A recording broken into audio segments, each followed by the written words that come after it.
The labyrinth was alive. Its walls pulsed like veins beneath the torchlight, their damp stone surfaces slick with moisture and something darker. Something older. The air was thick with the stench of decay-rotting flesh, damp earth, the acrid tang of old blood. Somewhere deep in the endless corridors, something breathed. It was waiting.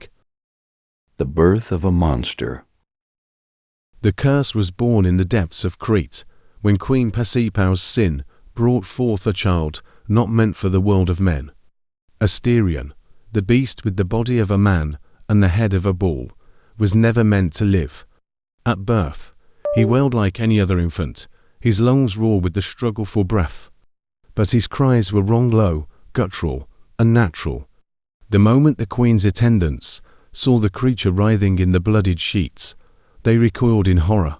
His father, King Minos, saw not a child, but an abomination. A stain upon his throne, a punishment from the gods themselves. The boy could not be killed, not openly, not without further invoking divine wrath. And so, Daedalus was summoned, the great architect, to construct a prison that would serve as both a tomb and a cage. A labyrinth so vast, so intricate, that not even the creature itself would ever escape. But it did not need to escape. It only needed to wait. They hunger.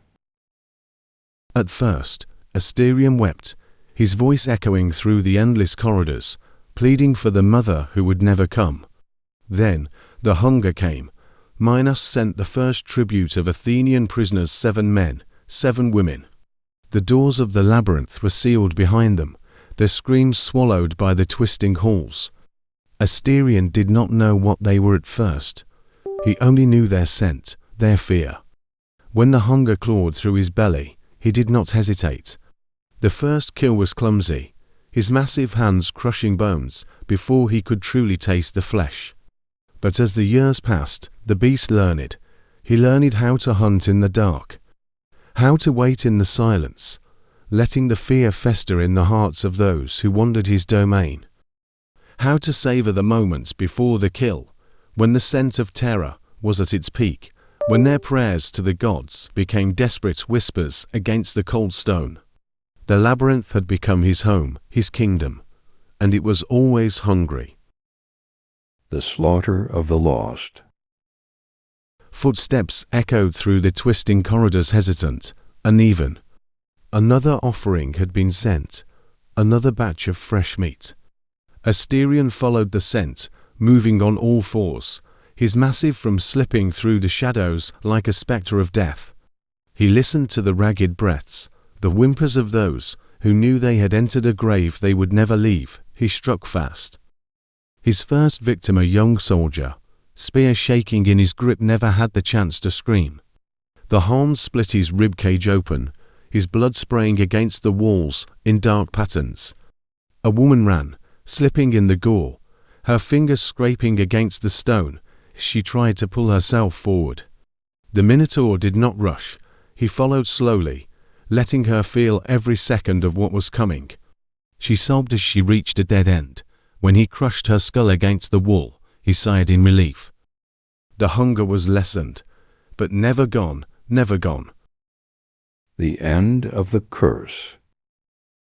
Time had no meaning in the labyrinth, but one day, a new scent arrived. Different, unafraid, a warrior, Theseus. Asterion watched from the shadows as the man moved through his kingdom, his sword gleaming under the dim torchlight. There was no panic in his steps, no desperation, only purpose. The beast felt it, then something foreign, something he had never known, doubt. For the first time in his cursed existence, Asterion hesitated, and it cost him everything.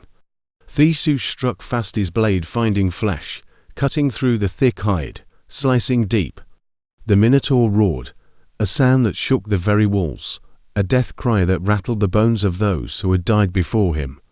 Blood poured from his wounds, pooling at his hooves, his strength draining with every heaving breath. He fell to his knees, staring at the warrior who had come to end him.